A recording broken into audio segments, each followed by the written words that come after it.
All right, everyone. This has been a long time coming. I've got my friend Charles Flanagan here. Charles is a celebrity personal trainer as well as male model, and he looks the part, man. I'm never ashamed. My wife and I will always compliment. Like, my wife will be the first one to be like, "Damn, that girl is hot.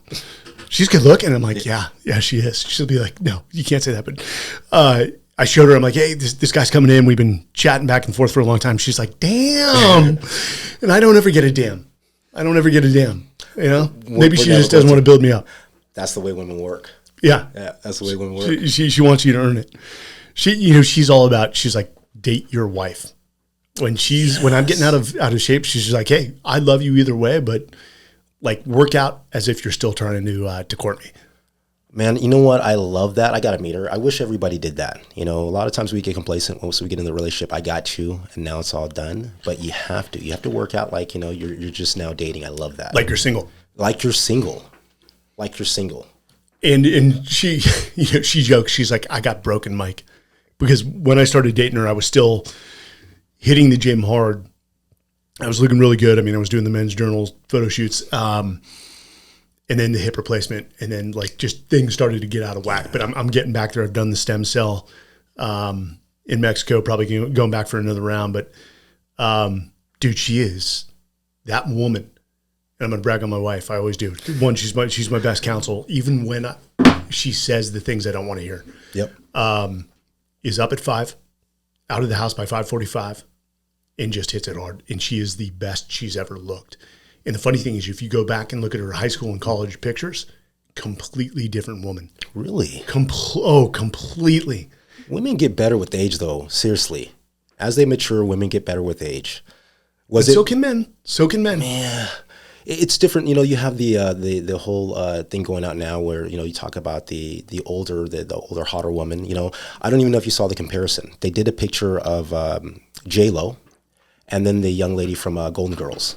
Right? And they were the same age, but it's so different now how women are perceived versus how they were, say, 2 decades ago.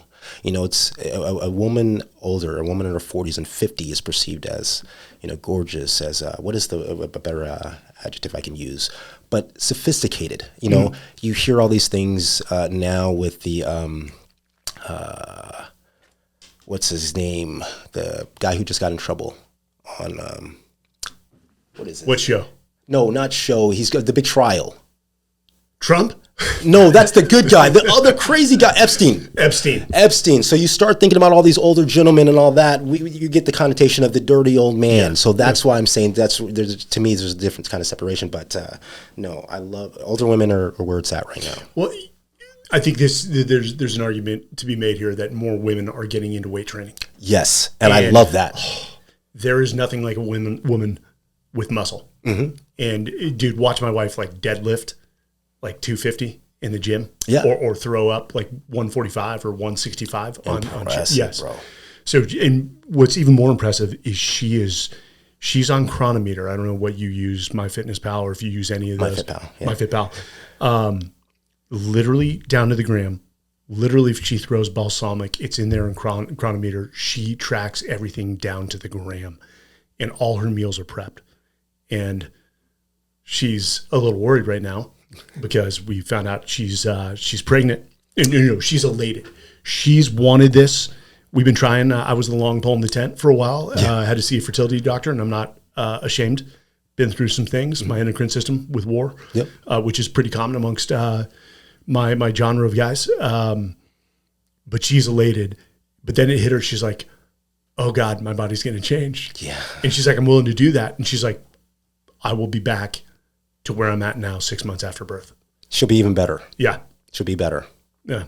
That's awesome. Congratulations, man. Dude, to you thank guys you. both. That is so awesome. And I couldn't think of a better host to bear a child. Oh man, thank you.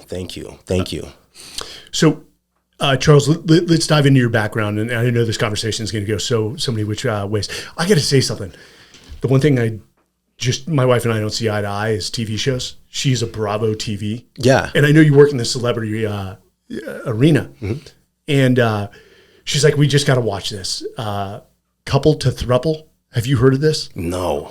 So married couples go on this show where they introduce Like there's 4 couples and they introduce 16 singles, and then each of the couples introduce or select somebody to bring into their relationship. It's basically, was it polygamy? I believe is the correct word. Yeah. And I'm watching this and I'm like, this is such crap throuple. And I'm like, you will never live that down. I know a lot of people go on these shows to gain a following. There's another show she watches during the summer. It's on like every night, like Summer in Paradise or something like that. That was the one that I was just thinking of. Man, that is wild, isn't it? And we all know people are going on there to get a following because they want to get paid and be in that scene. But to always have that stigma on you, if somebody's a polygamist, I believe in adult freedom. You do your thing. Right. That's something you don't necessarily want to advertise at all. No. Or to me. No. Think about it. I think the concern that I always have when people do these things for social gain is, what are you going to do outside that scope? That's only one aspect of your life, so you're going up there, you're creating this persona, but what are you going to do in everyday life? Like, right, you got to take it off. Even my shirt kind of talks about it. You guys were raised on IG, I was raised by OGs. I think, so often I think that the consummate struggle is like people don't realize that that's not real. Even a lot of things that I do, I'm very big on curating the image that I have, because what happened with me, and you say modeling the celebrity thing, is that right now with all this access that we have, people are always, nobody trusts what you say. Everybody's always trying to search out. So with all these, social media sites, people are always trying to look and find out. So people would Google my name, and I had to make sure. And at the time I was young, I didn't know. I was very secretive, but it never led to my benefit. So now I make sure that everything that I put out, I'm very, very vocal. I'm very, very transparent. But I put out things so people don't try to look. The inquisitive nature of humans makes us find things, and then when we find things, if they don't fit our interpretation, we try to expand on that and make it our own. Who you are and who people see is it's not who you are. It's who they interpret you to be. So with social media, that interpretation has to be whatever you want it to be, your best self. So what you see on IG, it's not a hide, or my pages, that they are who I am. You know what I mean? So I try to be very transparent and true with that. There, to a degree, you've got to control your narrative 100% by what you put out. Yes, and it's got to mirror with what reality is. And it sounds like, hey, what you see is who I am. Right. But that's not often the case. You know what drives me crazy is, one, I agree with you. Everyone has a microphone these days. Man. And everyone's, ultimately, we had a phrase, it's doing greater sign talking. And it's about credibility. And there are some guys out there, and God bless them, they do have a crowd that are so me, and I'm so great, and this is what I do. And like the pictures on private jets, when they can't afford private jets, with their laptop open, looking out into the distance with what I put out on social. And I'll be honest, I don't really handle my socials. My team does. It is business centric, and I very rarely show my wife or my kids. Mm-hmm. It just, you said you were secretive. I think private. Mm-hmm. Yeah, I'm very private about that side of my life. It's just, I want to keep that segregated from my businesses. To a large degree, you have to. I call it the superhero complex. And why I say that is, we had Batman, we had Superman, and one of the biggest things is that they fought for good, right? They tried to do all that, but they always kept their family and everything out of that, right? So the minute something went awry, what did the enemy do? The bad guys. The family. 100%. So like, how do you protect yourself from that? You know what I mean? And that to me is part of that curation. So my lady, I'm always very awry with what you put out there. You know what I mean? And you have to feign the line. You can't put nothing out there because people are like, well, is he not proud of who he's with? So it is, to going back to your point about these people that want to fabricate and put more on life that is, if you're drawn to that kind of person putting out just material, possession, like, I guess you have to really ask yourself, what are you looking for? You know what I mean? And if you're, a trainer or a person that's all you're putting out, I don't know.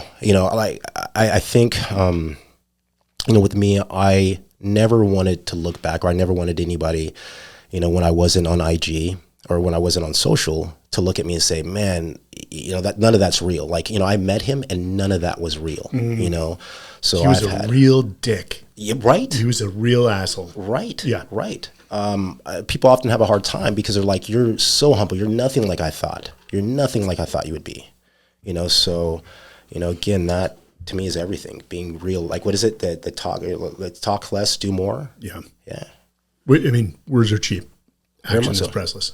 Well, as an operator and in the service, what do you think about that? I see a lot of that in your field. I see a lot of, ex-operators, very, very vocal about the things that they did. And it's great, it gives you an audience, but what do you think about that? And I've heard you talk about that on several occasions without, bashing Yeah, this I don't want to denigrate anyone, and I've tried to, like, there's no way of getting around, like, oh yeah, that's Mike, the retired Navy SEAL. I'm like, yeah, that's what I used to do. Right. And it's still part of my DNA. I'm very proud of the team I served with, and that I was part of a winning team and surrounded by just guys who I don't want to say are my heroes, but I put them up on a pedestal. Yes, sir. But here's what how I'll summarize it. The guys who did the most, the public will never know about. Right. And the guys who did little, but maybe were part of some, particular operation and are the loudest, usually did the least. And you've got to be careful of, I've actually moved the opposite direction. Usually what you'll see is people, the fish was this big, yeah. And I'm using a Texan voice there for a reason, where then they start to, like, the stories become more grandiose every time you hear it. Well, I killed 15 guys. Next time you see him, it's, I killed 30 guys. I'm like, first off, who freaking cares how many people you killed? We, at the end of the day, our soldiers won every battle, but we lost the wars. Yeah. We 100% in lions led by dogs. I was just on a panel last night. The strategies were just so flawed. But anyone who killed or counted kills in my book, I don't hold in the highest regard. And it also shows me that there's a unwillingness or maybe an inability to move on from what they used to do. Now, do I go back for lessons that I learned in the military? Absolutely, because I had amazing coaches and mentors, and that is knowledge transfer. Saying, hey, I served for this guy, Chris Fussell, who helped pen the book Team of Teams and wrote the book One Mission. And I talk about the things he did. And whenever I speak to companies, it's always about what I saw other people did. Occasionally I'll say, yeah, hey, I did this one thing well, but trust me, I did so many things poorly. And we talk about the things I did poorly so that you don't replicate those behaviors. Absolutely. But it's interesting, and it gets very, dude, the special operations community is almost like a sorority. Okay. There's a lot of politicking. There's a lot of drama. Guys don't necessarily like each other. They loved each other. That's my brother. And even though I dislike him, or maybe the better word is not necessarily like him, if he's wounded on the battlefield, I'm going to run out there and I'm going to get him. Right. That wasn't in question. It's, and I just try to refrain from getting into that world. And there's guys that will live there, and that's fine, man. And if they're doing well for their families, I can't fault them for that as well. But I do want to get into, so you were born in Southern California. Yes, sir. Where in Southern California? Anaheim. Yeah. Okay. OC, yeah. But you lived there until what age? I was there until I was 10. So very, not a long time, but till 10. And then moved to the Pacific Northwest.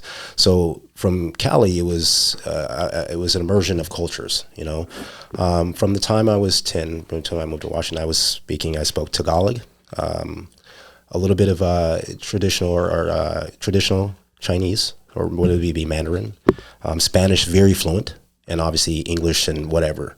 I moved to Seattle or Kirkland at the time, and there was no diversity at all. Like, I didn't see another black face until, that was third grade until about eighth grade. So another 5 years into one of my other classes. So no diversity. But, I applaud my dad for the effort and what he was doing. At that time, I had friends die. The gang community in California was very big. The area that I was in, overdoses and stuff like that. So there's a lot of things that I was involved with that weren't lending to me going in a good direction. So my dad, being the father that he was like, men need their father. So he moved my brother and I out to Washington. The area that we lived in, Kirkland, is super affluent. The very first Costco, Microsoft, lots of industries of success are out there. It was great. It was a great place to grow up, but it didn't come without hardships. I would liken myself to the Black Robert Kiyosaki, Rich Dad Poor Dad. Being in these great areas gave me so much an understanding of just, life economics, socioeconomics, and all that, some of the things that I want to aspire to do. But the difference is that those people who had them, they had also the lessons behind them. I didn't have some of those lessons. And I think that Ken Rideout talks about that in his story. So it was great. I was exposed to, but I still didn't know how to get those things. So, that was me in Washington. And I went to college, Washington State. I went to JUCO. I went to Spokane Community. And again, this is, not having the mentorship, good looking guy, very successful, good athlete, but very poor discipline. And I was arrogant to the nth degree because I was, a good looking guy. I was so much faster than everybody. So a lot of that I thought came, without some of the other, parts that you have to do. So anyways, I had a very good freshman year. I went back home, for a party with a bunch of my friends. And it was a frat party. I didn't drink at the time. It was after the party, I got driven home. Long story short story long, I ended up getting in a really bad car accident. That car accident cost me my scholarship that I earned to Washington State. Okay. The way it happened was they thought that I wasn't gonna be able to walk, or they thought that I might die. The actual news report after the accident said that I died. So that was a lot. You have survivor's guilt because there was an accident at the same time where they did die. So there's so much behind that. That's a story for another time. But I was torn. Everything that I knew was in athletics. Everything that I thought I was going to be this, Olympic athlete, this professional athlete. So what do I do then? You know what I mean? So I ended up getting into the car business. I ended up becoming a detailer, and I saw these guys, making tons of money by selling cars. And I talked to these guys. I'm like, yo, what are you guys doing? How do you do this? Like, what kind of degrees do you have? And at the time, it was a Saturn store that I worked at. And Saturn was rocking. I don't know if you remember about the same age. Oh, yeah. Polymer panels, all that kind of stuff, plastic cars. But the line on it was good. It was a great, kind of gib for that respect. It was the car that didn't ding or didn't rust or anything like that. So for Seattle, being the very kooky, kind of eccentric place that it was great. They also had a different model than most. They had one price. So it wasn't the whole negotiation. It was building value, and the price is what it is. So for a customer, that's also a good thing. So I learned in a great way, and I ended up selling cars and making a ton of money. But demographically, I didn't want to stay in Seattle. Before I left in 98, it was 120 days of straight rain. 120 days of straight rain. And it was rough. Washington is number one for SAD, seasonal affective disorder. It's number one. And I was feeling like I was about close to my deadline. So my mom lived in Arizona, and we were kind of estranged. We didn't really talk again. I'm kind of jumping. But she was in Arizona, and I went and visited her, and I was hooked, man. I was like, let me just move to AZ, and I started out the career there. So Arizona's great. Yeah, I love AZ, man. I'm not big for weather. I don't like any kind of weather condition. And again, this is not going to be the best thing. Most people aren't going to like this. But I would rather take 102 versus 32 any day of the week. I'm big on heat, dry heat, whatever. I'm just not built for that. I don't do weather. The Northwest can be brutal. Yeah. Yeah. I won't lie. I'm trying to convince my wife to moved to Utah, and I think she's into it. Provo is beautiful. Gorgeous. Yeah. Utah is a great state. I think she likes Heber Valley, which is outside of Park City. Yep. But it'll probably be 3 to 4 years when interest rates. We got a great interest rate. It just doesn't make sense right now. We'll wait for the economy to recover. God bless, sooner rather than later, man. Please. Sooner rather than later. So you're selling cars. Mm-hmm. You're doing well. Where did the leap from that profession into which, dude, I admire the physical fitness industry. Like, if you can make it work for you, and still put food on the table, there's no better hobby. Yeah. Because you're doubling down on your health. Yep. But I mean, so were you still working out like a savage? Yeah. No, I'm sorry for the omission. So at the time I'm in the car business, I'm still modeling. I'm a signed model at that time. I've been assigned an agency represented model since I was 5, right? So I've been with Sports Unlimited. Damn. I've been with Wilhelmina Sport. I've been with Ford. There's a couple. Why I like Utah is because the agency in Utah, they're called Urban Talent. They're looking at signing me now. So as far as representation, and this is before IG. You didn't have IG or Facebook. You had to have model representation. You didn't have media platforms to disseminate who you were or your Z card. So you had them that kind of source everything out. So I'm working in the car business, and at that time now I'm in Arizona, so I can't go back to those castings. Castings represent like a job interview for models. Yes. You know what I mean? So I couldn't go to any of those. So I'm just grinding away. And whenever there was a casting that fit my profile, they would call me. So there was times in that where I would be cracking it, making tons of money, and then fly out to New York. There was times that I'd be cracking it, go out to LA, for the weekend. And it was kind of like my little secret identity, but again, there's so much excess. I wasn't sleeping. I was, like a kid partying. I'd fly to LA, drink, pills, whatever, come back, work all weekend. And I mean that, so from 7 to 11 at night, I probably had one day off a week, but the problem is that whole thing is not sustainable. I was so burnt, so I would do shoots and, right before the shoot, I'd be drinking just so I can kind of taper off from everything else that I'd done throughout the week, just to level myself out, so people would see these iconic images. Like I had billboards in New York, but I was so just out of my mind. Bereft. Yeah, bereft. And, the thing that I like that Ken said, and I think that, a lot of the great men that I admire, yourself included, is we're all so fearful of this imposter syndrome. You know what I mean? Like, what if I'm not good enough? Why am I here? Or, you know what I mean? So it was always what kind of kept that perpetual cycle was me not believing a lot in myself. You know what I mean? So isn't that funny?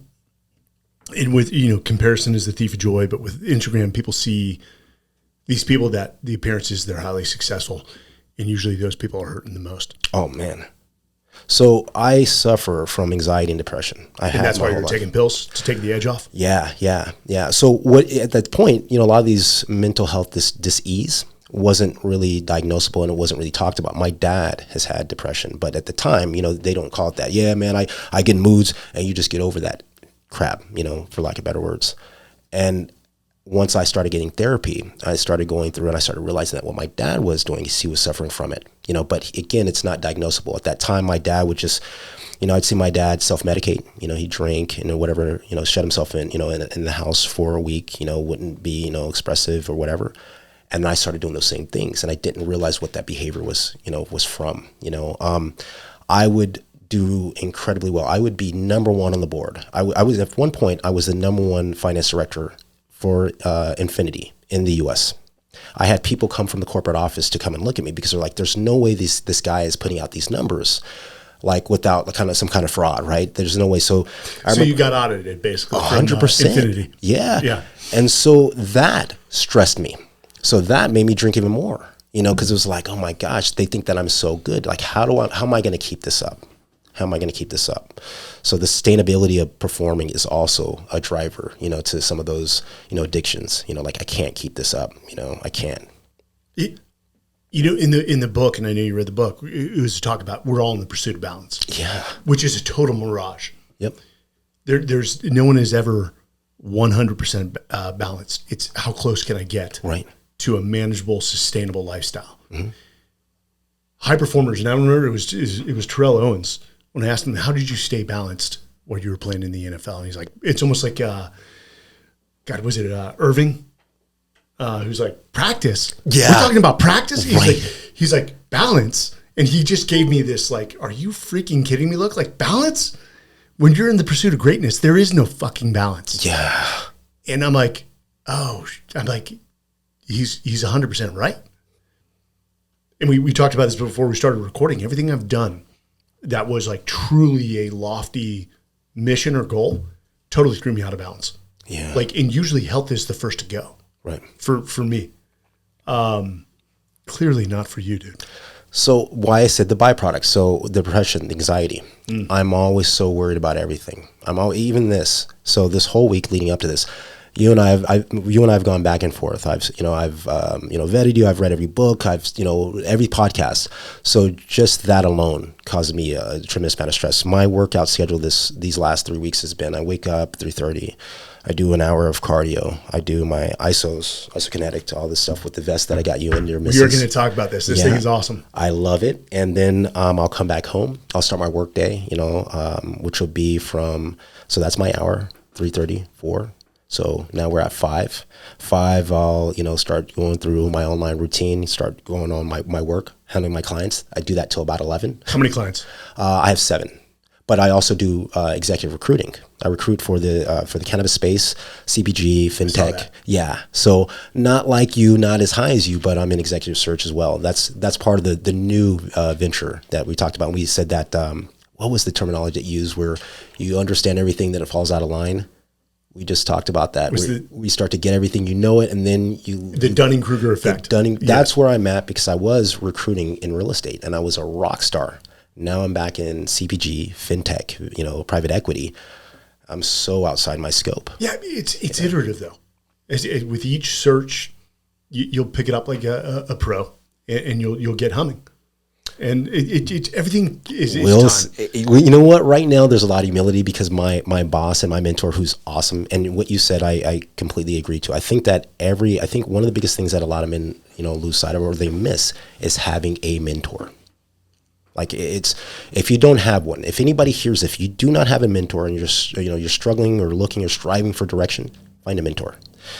One of the attributes I look for in a mentor is somebody who has accomplished the things that I want to accomplish. Make sure they're not a pushover. Make sure you're a little intimidated, right? Because like any great mentor, there's going to be times that you falter and you need to be held accountable. Somebody who doesn't intimidate you, who's a pushover, is not going to do that, You also have to have, that person has to have a fair degree of humility and compassion, because there's times when you're going to fall off and you're not going to know, so how about this? Really struggling a lot with the relationship I have with my kid, right? I was the girl dad before Colby. And for whatever reason, my daughter and I haven't talked in the last 5 years, you know what I mean? So it's really thrown me off, because before 5 years, earlier, my whole identity was encompassed in me being this girl dad and everybody knowing this cool girl dad and this dynamic. So after I lost that, I had to, refine myself. So, my mentor, it was one of the months I was struggling because her birthday is in December. My birthday is in January. All these things that I'm, associating with my kid and this dad, and people are like, and I couldn't work. I couldn't function. I couldn't concentrate. So he's sensing it, but not knowing what it is. Maybe this guy's not wanting to work. Maybe this guy doesn't like me. And so one of the things as men we do is we hide that. We're not vocal about our emotions, especially not in the workplace, because there's a time and a place, right? We're taught. So he's getting that. We finally had a meeting and he's like, hey, talk to me. What's going on? And I was like, things are good. He's like, no, they're not good. And he kept on poking and prying. And then I told him, he said, Charles, I get that. That I can't even imagine, and he held space. He said, if you don't want to, we can just sit here. You just allow me just to be me. There was that same week and he knew my birthday was coming up. And I was so stressed. He's like, hey, I'm coming over. We're going on a hike. So we went on this long, arduous hike. And, you're out in nature. And I think Joe says it as well. And, a lot of you guys say it as well. You see the enormity of what was out there, nature and all this beauty, and it puts you at ease. But again, a very acute, very great mentor that he was able to see that, So, I gave him a big shout out on LinkedIn. I said, Hefe, I can't tell you, and we use that adage, by William Worth. It's like, people don't care how much you know until they know how much you care. So with him, for all the accolades that he was a sales director. He started at Michael's, Hallmark. He was a badass. But I love that guy because I feel like he cares so much about me. You know what I mean? I will run through a wall for a dude. You know what I mean? So that was a tangent, but what it looks like for trying to find a good mentor is important. Anyone who's achieved anything great is a product of their coaches and mentors in life. Yes, sir. And sometimes, especially it's almost like leadership through readership. I mean, there are books I've read about historical figures who are no longer on this earth. Teddy Roosevelt. I'm a huge Teddy Roosevelt fan. But I've learned from him, reading the books. And yes, it's someone else's interpretation on his life, but some things we know to be true just based on historical chronicles. But it's the same thing. One of the positives about Instagram or LinkedIn or podcasts is you can listen to Joe Rogan, and you're not going to get access to Joe Rogan. 99.9% of the people that listen to Joe Rogan are not going to get access to him. But him simply putting out information may benefit them in a way that a mentor would. And it's almost like he's putting out that content of, hey, this is between you and I. Oh, yeah.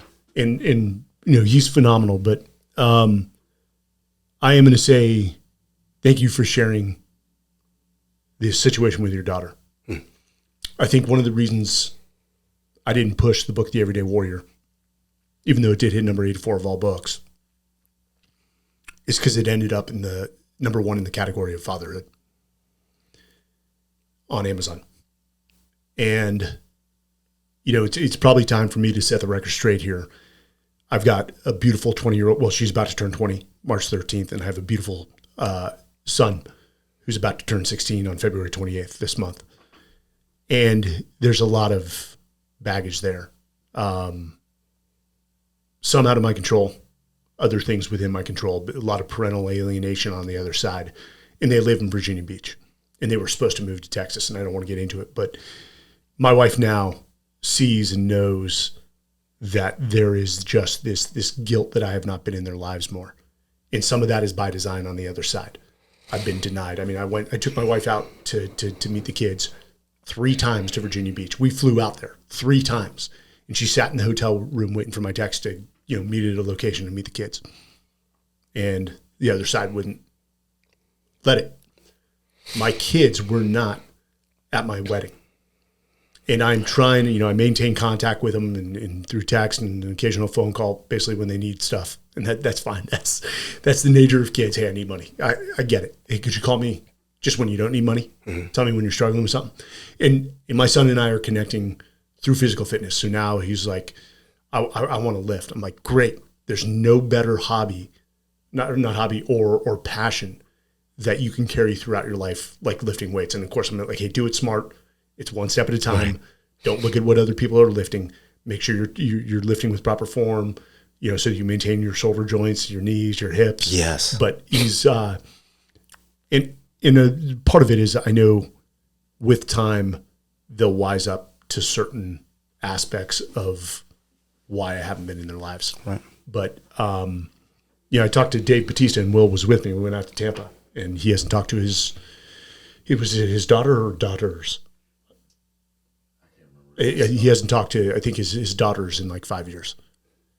And I know how difficult that is, and it weighs on your soul because you'll be doing something that brings you happiness, and all of a sudden, and I don't know if this is the same for you, you're like, damn, my kids aren't here to share this with me, to bask in this this one moment of joy. And it's the same, too, for the guys we lost. It dampens any happiness that comes into my life. I'm like, damn, I'm here. I get to do this. And their families are still hurting from the loss of their loved ones. So I'm with you there, man. And I'm hoping they come back into my life or choose to be in my life more, because I definitely want to be in theirs. And that's hard for a man to take. And we were at a retreat. We did the Rhythmia plant-based medicine. Recently, after it's like 2 a.m, they go around and share the room, and Will knows the story. Some woman it's supposed to be about you, what you discovered about yourself, and she just went off on toxic masculinity.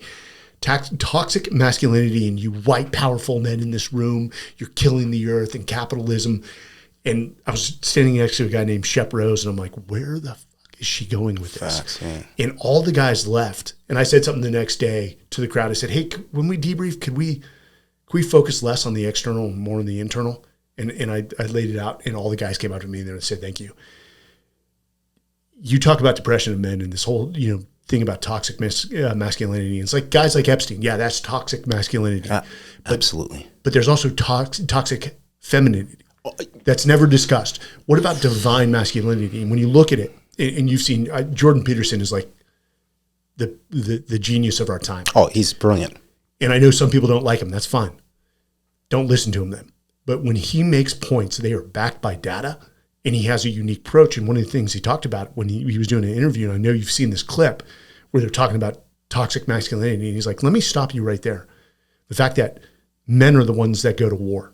It's the preponderance of men who are killed at war. The preponderance of men that build things in construction. How often do you see a woman in construction? Men are incarcerated at a unproportional rate compared to women. Men are proportionally commit suicide compared to women. Right. Men carry all this weight, these expectations that women don't have. Right. Now, there's a flip side. For women have things that they shoulder, burdens that we don't have to contend with. And it's not a tit for tat. This is not a comparison. But men are not allowed to be as vulnerable or admit weakness as much as women. Agreed.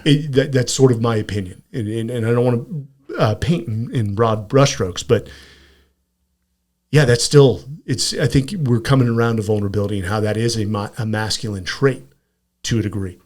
But I think men are very insular with the burdens they carry on their shoulders, which leads to a high degree of depression, man. That's my opinion. I'd be interested in yours. Oh, no. Everything, I think that, there's a lot of resonance with what you say. I couldn't agree with you more about what that looks like as far as, addressing the toxic femininity,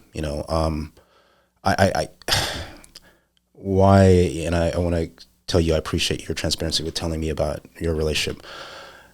Going back to mine, I'm sure that there were some things that I did to contribute. With her absence, I've done everything, to even look back at those. I think the biggest challenge that I'd have, or that I'd say as far as what it looks like for men going through these positions, is our transparency about it, our vulnerability about it isn't accepted. It's still not very societally acceptable, to be vulnerable. Think about the crying Jordan meme. Okay. The greatest basketball player that ever graced, right? The GOAT. Yeah. The crying Jordan meme. So this man, and when the meme came about was when he was crying over the passing of Kobe Bryant. So now we're making a meme out of the greatest basketball player crying over the loss of his brother. And what other scopes would you see that, right? Women crying over loss of children, that's very acceptable, different things like that. But as far as men being vulnerable, Caleb Williams, the quarterback, there was a story with him and his mom embraced him, and the people are like, crybaby, this, that. And come on, it's men. Dude, people can be so petty and so cruel. 100%. It's the keyboard cowards. It is. And the thing that's so tough is that when you're reading those things, even myself included, you're on steroids, you're this, you're that. Like I said something about my kid, and it's like, well, you never thought is probably because you're not a good dad. And like these things from people that I don't know, just me being vulnerable, and you're reading them from a person who doesn't have an avatar. There's no profile pic, and they're just words, but we allow them to resonate. You know what I mean? So that's the struggle. Let me ask you this: when you see those nasty quotes, does that impact you? Oh, man, you're human. You're human, 100%. I've gotten much better at feeling them, and a lot of people don't do a good enough job with controlling what's in their space. Like, what is it? The perception is reality. Your perception is your reality. So what you perceive, you believe. So if you believe that everybody that you see is really succeeding and doing well on IG, then that's what your reality is. If your reality is that, like, hey, this is a place that I go and I filter things through, great. If this is a place that you go where you're going to, siphon good bits of information, put your own out there, that's it. It's just a tool, no different than any other tool out there. But you have to be aware of some of the pitfalls of that tool, And so you asked the question about special operators. In my opinion, I try to be very careful about cutting no one down. Yeah. People's perception of you is of no consequence to you. I mean, that is usually a you problem. But let me ask you how long have you been working out? I started, my dad got me into it because I had anxiety and anger issues. So 8, like literally 8. So you've been lifting more or less? No, lifting since 8. Like he got me a bench press and lifting, and everybody jokes about, you can't do that. It's going to stunt or retard your growth. Look at me. I'm 6 foot and 180 pounds. Do I look like it's retarded anything? And you are fit. I can tell you're not on steroids. That is decades of. Hold on. I want to be TRT because of things that have happened in my life. Your endocrine system. Yes, but because you know what? If I don't put it out there, these keyboard warriors are screwing us. No, that guy TRTs. I know he does. I know his clinician. You're taking TRT to raise your testosterone level to normal levels. Is that correct? Okay. So, the misnomer, and we have John on, who's well-versed, as well as Dr. Kirk Parsley, who's... Yes, sir. Kirk Parsley is a genius. Except when we have Kirk on, I love Kirk. Kirk, he goes down the molecular level, and we're like, hey, dude, like, layman terms. Like, right. So what people don't understand is that if you were not to go on TRT, the amount of lifelong problems you'll have, one, cardiac problems, heart problems, you'll start to put on obesity or fat, that the effects of not being on TRT when you're low in testosterone has a much bigger impact on your longevity than just going simply on it. Nobody wants to take shots. Yep. There's no one who ever in the world says, yeah, I love taking shots. Right. So there's nothing fun about it. It's a necessity. But, I think when I tell a lot of guys, a lot of the clients that I have when I'm taking out, because my focal is high performing individuals, ex-football players, actors. I have producers. I have, and so the biggest thing that I talk to them, we just do assessment. I'm like, I talk about their overall well-being, but have you had your levels checked? That's the first thing Kirk does, who's not a doctor. Kirk does, as well as John. Hey, let's get a DEXA scan. Yep. And let's get your blood work done. Yep. Let's see where, if you're not at normal levels, let's get you up to normal levels. That's because of the health benefits of having normal testosterone range rather than low testosterone. Yep. I'll tell you this. I remember this. They tested, finally the Navy medicine or military medicine is catching up with the impacts of combat on the endocrine system, the cortisol, testosterone levels, and how during combat, your cortisol goes up, your testosterone comes down. Man. But when you get back, it sort of regulates. But at a point, it just stops. Right. And cortisol will go up. So we took tests, and I had to be 36 or 35 at the time, and they're like, no, you're good. And then there was like a 29-year-old, and they're like, you need to go on testosterone. It just impacts the bodies differently, and you don't know when somebody needs to go on testosterone. Somebody could be 60 before they have to go on testosterone. Right. And they're like, hey, we don't want to shut down your endocrine system. So I think the lack of education out there, but for somebody to just cut down decades of lifting and dedication is pointless. It's like, what you should reply to those is like, hey, I'm sorry you're hurting. Yeah. I'm sorry you're hurting. Right. Because you've got to take shots at somebody you don't know. Oh man, I've seen it, to your point, like it is, who hurt you is usually the response. Like, hey, those are some very hard words. And I don't think they're directed at me. So I guess what I'm going to ask you is, who hurt you? Who hurt you to make you say these hurtful things to me? You know what I mean? Like one of my favorite, it was after all my little challenges, I got really into Buddhism and just the peaceful, the understanding. But I thought, Todd Wynn, he says, what is it? No, it was... was it him? He talks about this guy who was cussing at him, and he says to him, he's like, he keeps on saying all these horrible words to him. You're this, you're not that, and whatever. He says to him, he's like, hey, let me ask you something. If you give me a gift and I choose not to accept it, whose gift is it? He goes, well, I guess it's mine. If, you choose not to accept my gift. He goes, just like that gift that you chose not to accept, I'm not accepting those harsh words from you, so they stay yours. I think a lot of us, don't realize the importance of just letting that stuff lie. Like, yeah, I'm just not just taking that on, like whether it be you need that to help you. You don't train hard. You're a cheater. You're this, you're that. I just let it go. I don't know who they're talking to. I just leave it there. Right. I don't take that on because I know everything that I worked on. I know all the hard work that I put into it. I laugh when I hear people, there's a few influencers out there, they may be on gear, they may not. It doesn't matter to me, but it doesn't negate the hard work. When I hear cheater, to me, when I think of cheater, I think of a guy, like I think of you're in a class and you have all the answers, right? Whereas everybody's studied hard and you have all the answers. That took literally nothing for you to do, right? But you're saying some guy who's got an amazing physique cheated because he used something that you could also access. How? So did he not do the work? He just took the shot or took the pill and it made him the way he was. That's the biggest misnomer that I think isn't out there. Like, again, I'll be very vocal. Like I wrote for Muscle and Fitness, many moons back in the day, me as a young guy, man, I had those. I remember going to Mexico, doing some of those things because I had baseball players. So I can talk about that to a large degree. That's not where I'm at now because, I'm a more mature man. I'm not at that point. But, all that stuff takes a large degree of work. Any of those guys, like, you were talking about the MyFitPal and the macro tracking, to have the type of physique, to get your body to a certain point, the degree of minutia and scrutiny you have to do about your diet, your exercise, everything is impeccable. Would you consider yourself a disciplined person? Yeah. Motivated? Not at all. Disciplined, incredibly. Yeah. Accountable. Self-accountable. Yes, sir. Let's, we posted something. We've got some dietitians that write for the Everyday Warrior. Mm-hmm. The one yesterday or the day before, I can't recall, was about, get your protein early, or a protein packed breakfast. There's nothing. And somebody, a urologist, actually made a great comment, and I responded. I'm like, hey, could you give us better guidance on this? He basically said, the general rule of thumb is you want at least 1 gram of protein per lean muscle mass. Mm-hmm. 1 to 1.2. He said, yes, that's a good general rule of thumb for somebody who is relatively inactive. Mm-hmm.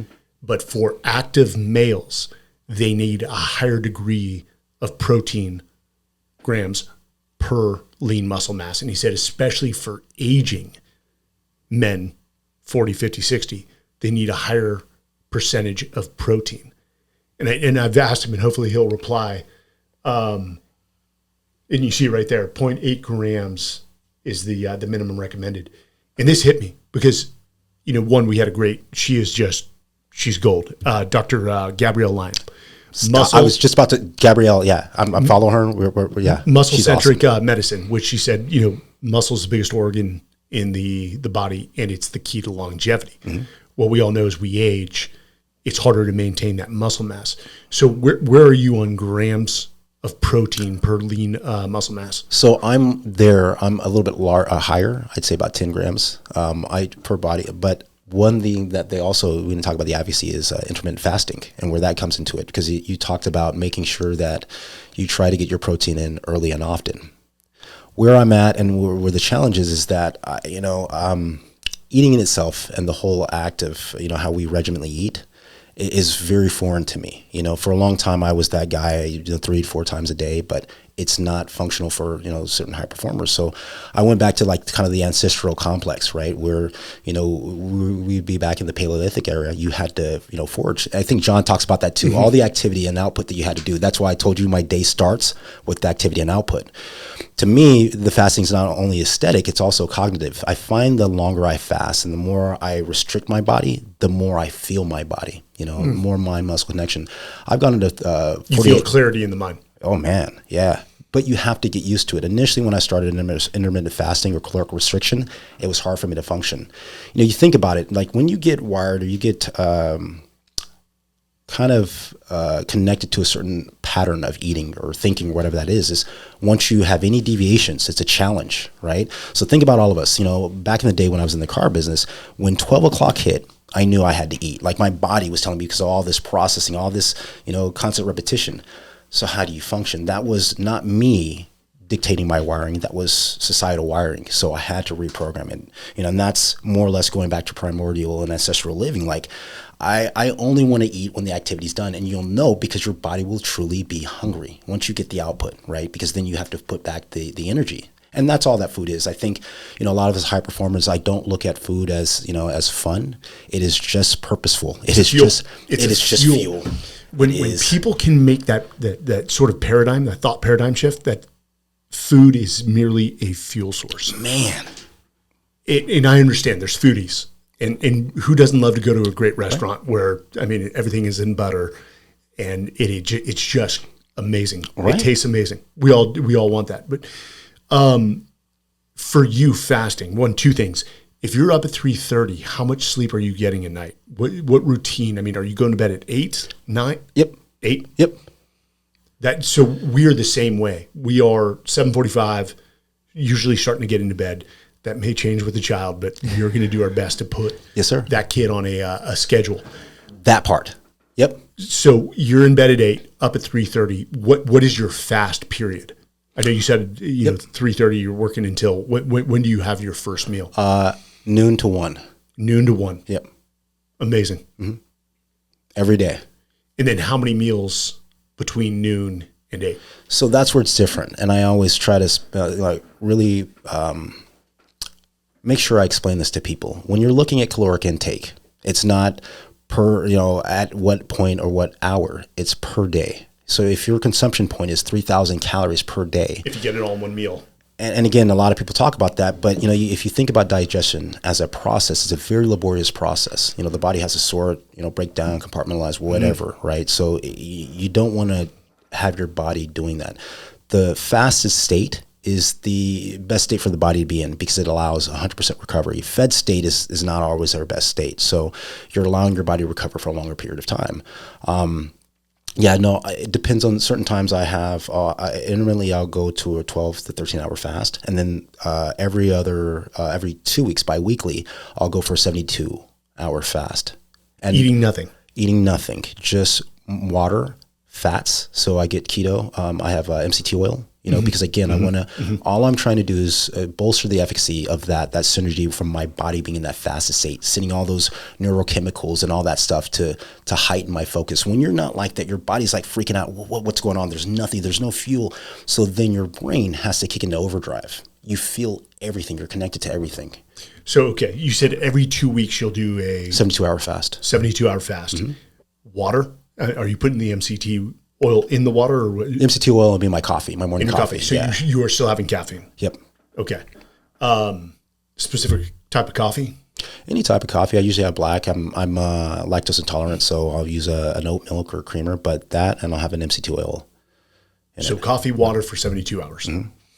Have you found in terms of body fat percentage that the fasting has allowed you to maintain a lower, what are you at body fat? And I'll be more than happy to give anybody my scan. I'll pull it up. I'm 3.4 or 4. I might be 4. I don't know what now, but I'm like 3%. I was seeing the pictures, dude. Yeah. So, but a lot of people say, they're like, no, there's no way. You're 44 years old. I don't believe you. I think that's, photo manipulation or you're whatever. So I'll do a DEXA scan if they want me to. We do edit my photos. Occasionally we put hair on me. Yeah. But I've also heard, and again, there's so many misnomers out there. There's so much bad information that maintaining such a low body fat can actually be unhealthy. Okay. Well, David Sinclair and some of these people, David Sinclair, I don't know if you've seen his book. He's also been on Rogan. He's a big proponent of anti-aging. He does a lot of research on people in green zones and all that. Yes. People you found that they live on restrictive caloric diets. They're very small people, so he talks about that. That to me is very much a misnomer, I've been like this. Anybody you ask, I've been like this as long as I can remember. I don't know a time in my life that I've ever been 10%, 11%. I think when I was really alcoholic, but this is how I've always been, Are you taking DEXAs? So how often are you taking DEXAs? I need to get another one. We talk about how when you're in your routine, the first thing that starts to falter is your fit. So I need to get my scans again and certain things that I need to do. But I just passed that ISSA certification. Congrats! They're doing a big thing on me. So I am going to do a DEXA scan on my video with them and all that. Have the results and all that so people can see. To shut people up. A little bit. Yeah. Will is on day 2. He just had his DEXA scans done. We're going to get him into it. Good. I'm like, bro, because he hasn't traditionally been in weightlifting or been on a program. We all know periodization and programming are everything. Okay. He's going to throw muscle on. He's going to cut fat. I'm like, just watch, but you've got to stick with it for 30, 60 days. When you see those results, there'll be a little bit of an addiction. You'll be like, more. Man, more. You know what I tell people, the biggest thing about, once you look good and you feel good, it becomes this perpetual loop, because then you start working out, you start training. It's the validation feedback loop. People will be like, oh, hey, man, you look really good. Really? So you got validation, feedback, come up. Then you start training, you get it again. So it keeps on looping that perpetual cycle, as being in the gym world, I see a lot of competitors. They'll get ready for a show. You'll see everything through prep and you'll see people watching them. Then once they get to their shape, people are like, oh my God, you look awesome. You see that person really struggling to go back to normalcy, going back to that because of all the validation they got. And here's the thing, when you're looking at me, you're not saying, man, that guy lifts 315 pounds. That guy lifts, he probably curls. You're looking at me, you're saying, oh, he's got to be disciplined. Like that guy probably doesn't. That is the biggest thing that as a celebrity trainer, I tell my guys, I said, yo, your appearance speaks to people before you ever do. There's a large degree of respect that I command before I even speak. I mean, I may not know anything about training, right? I may not know anything about anything. I may be a bad person, but off rip, you're going to look at me and there's an steady degree of respect you're going to have because this guy is committed. This guy, looks like he, is the part. So that's what I always tell people. Health is the new wealth. There's millionaires that I know that don't have the money to get themselves back in line. The disconnect to me is this, right? We have financial planners. If you and I were going and we're talking about you've heard me say this, and I said, well, look, right now my finances aren't that good. I'm bankrupt, but I used to be amazing. You wouldn't listen to me. You go, whatever. But in fitness, we got all these terminologies, body positive, all this. And again, I'm going to get blasted for this, but I'm with you. The fat personal trainer is a blatant disconnect for me because again, as much as you may know everything, you may be brighter than me, you're not applying the data. So we've talked about this before, and you see it in the traditional mainstream gyms like Gold's or 24-Hour Fitness, where you're like, hey, if you can't live what you preach, then you're defeated before you even start. I mean, it's just, if I'm going to find somebody to train with, it's going to be somebody that looks like you. It's going to be somebody that I know, John, with his knowledge, and he performed at a level. And that guy's, he's taking damage. It kills me. And what do you say to people? Well, he's so vain. Like, oh, that's not vanity. Yeah, he's at peak condition. Mm-hmm. Guarantee he has a lot less health problems than anyone else. But I guess my response to them is, what's wrong with that? I do a lot of hard work. I care about myself. Why should I? Right? Why should I? How I present. I go to a lot of them and I say, why don't you care enough about yourself to do the same? We only have one life, and again, a lot of these people, walk around, thinking, living in their body like it's, they're going to get another one, and I think that was the thing that I didn't really put in context early on. Like, yo, this whole body you have, you got to treat this thing right, because at some point it will give on you, will do all these things. And, seeing a lot of older people that haven't made those concessions. So, with those people that are out there thinking that, there's always a time that they can change. There's always whatever. There really isn't. There's no better time than the present. And none of us know what tomorrow brings. None of us do. I can definitely tell you one of the largest drivers to why I stay so committed is there's so many things in life that I want to do. When I was addicted for 7 years in what I call a coma, I sat on the couch, I popped pills. I couldn't move. I couldn't do anything. I couldn't do anything with my daughter. I couldn't do anything with my lady. I had I had so much brain fog from the drinking and the pills. If I did train, it took me 4 days just to recover because of all the drinking. My body wasn't able to metabolize anything. Right now at 44, I haven't had a drink in 7 years. I haven't popped a pill in 8. This is the best that I've felt. I felt better now at 44 than I did at 20 in my 20s. And I show you pictures side by side. I look better than I did now. You know what I mean? So, to me, I want to, get everything out of this life. I never want to be inhibited. If there's something like, I saw you do the 7s, I want to do that. Again, I'm fearful of what is expected, but I still want to have the physical capability to be able to do it. I don't want any of those restrictions. One of my good friends, he had a kid just recently. He can't do anything. He's physically unable. And I'm like, to me, and I keep on preaching. I'm like, man, stop. You're missing so much. I'm willing to train this guy for free just because as a father, I know what happens. I know how much joy I had with my daughter, like when she was early on, being able to pick her up and do all these things. So, yeah. Let's talk about, well, first off, thank you for sending these out to both my wife. Omorpho, yes, which is a weighted vest. And when you said these are by guys who are from Nike. Nike is such a pedigree they just, with their products and people that come out of Nike, it seems like they're like wildly successful. There's something about the magic sauce over there. But talk to me about how this relationship formed, the vest itself, where you're going with the company, and why you're such a advocate. Man, thank you. So what happened with Omorpho? Omorpho was a bunch of Nike guys. There's all of Nike's head of design, their CEO, all their leadership. And what happened was, Nike's a very big company, big entity. They handled a lot of the performance and the talent section. So they started working on different things they thought were going to add benefit, to training, other than shoes. And they saw some weighted vests out there. The lady that does their R&D and a lot of the science behind it, they're brilliant people, but they're like, it's not functional. And even right now with the current, paradigm we have with weightlifting and materials, it's just going the wrong way. Nobody wants to use it, and it's not helpful. So Omorpho with Nike came out with the design. The design is sleek. I mean, all the aesthetics of it, you look like a superhero, but it's not only, visually stunning, it's also, functionally, appropriate. So the microload technology and how it works is it's subtle distribution over the certain points of the body. When I put this guy on here, the way it works is it's contoured. It's contour your body, you put these straps, then it sucks on there. So you're not being inhibited, you're not losing any mobility. The whole system in itself weighs, if you grab the shirt, the pants, and the vest, I think it's like 13 pounds. But just a subtle increase of load is going to increase your lactic tolerance, your ability to remove lactate. So when you're doing these endurance intervals and your body start to lock up, that's lactate. Well, think about it. That's 13 pounds with each step you take. It increases the load. So even if somebody is walking, they throw one of these on, the work capacity increases exponentially. Just by walking.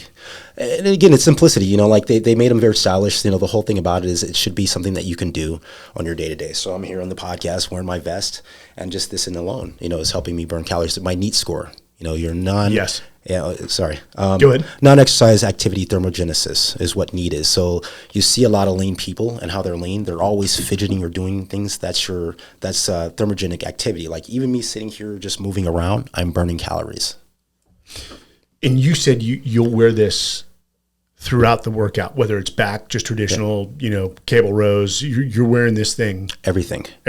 Bench press. Everything. Feels great.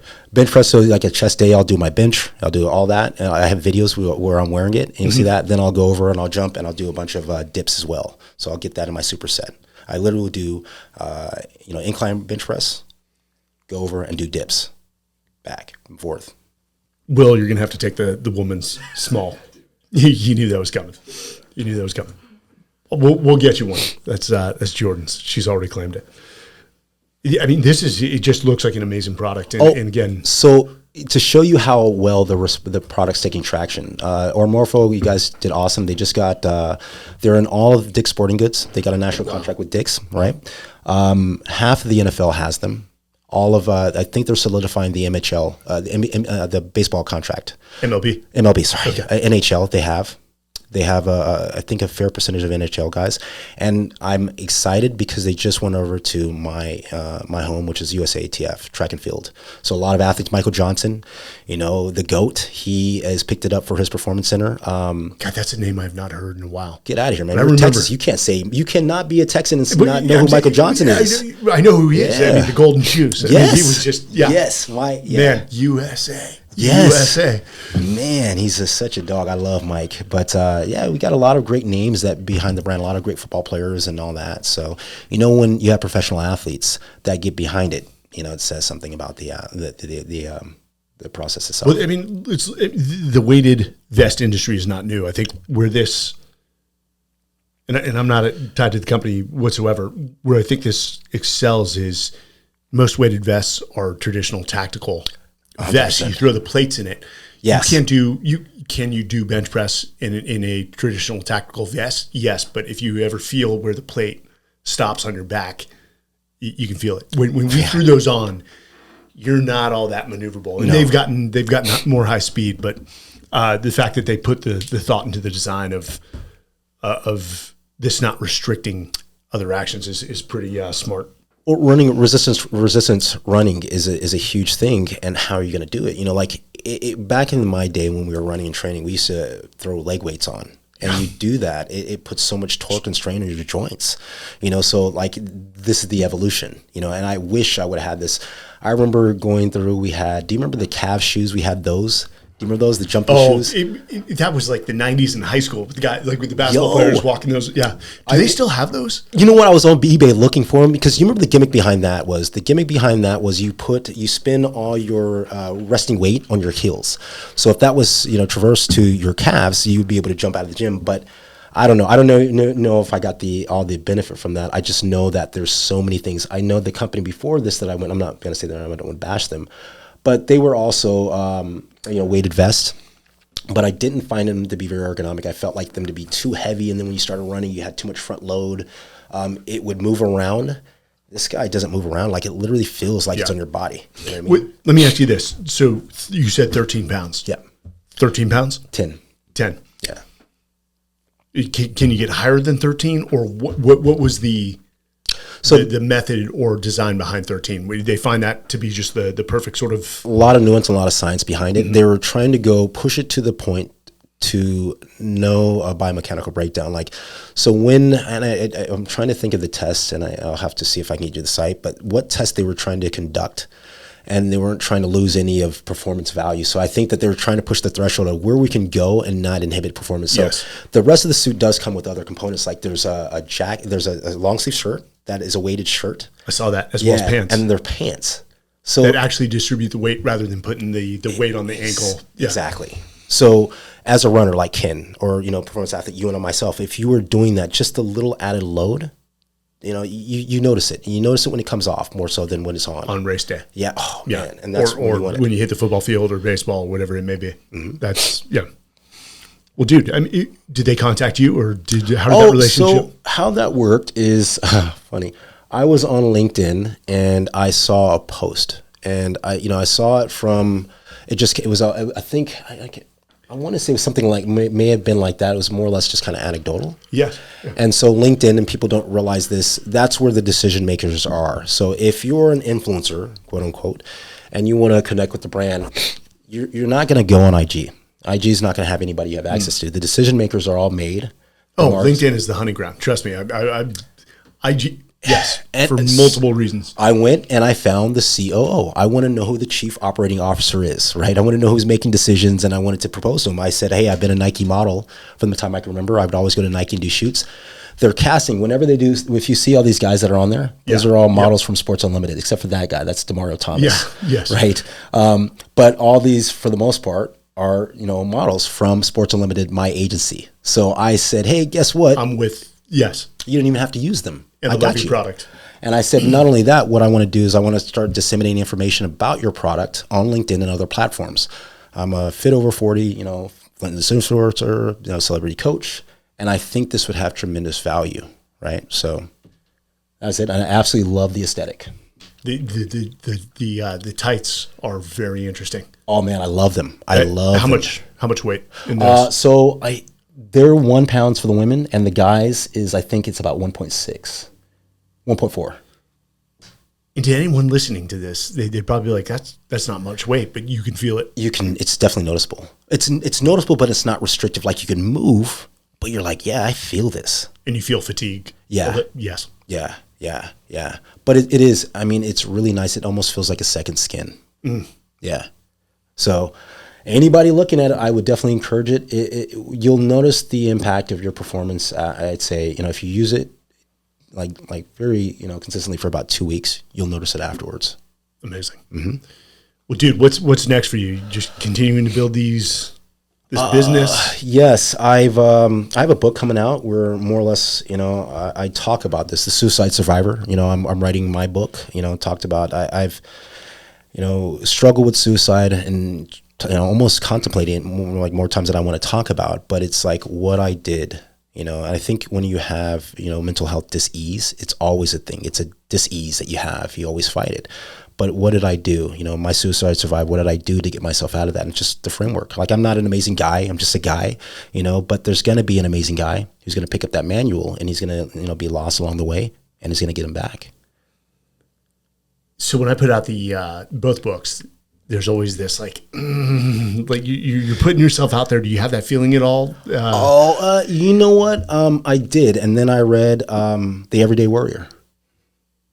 Like probably like, no, and again, not trying to, cause I know how you're very humble, but it was so big for me because it literally gave me, I've been struggling, man. Like I've been a very high performer, but like now I've done so many things. I'm like, where do I go now?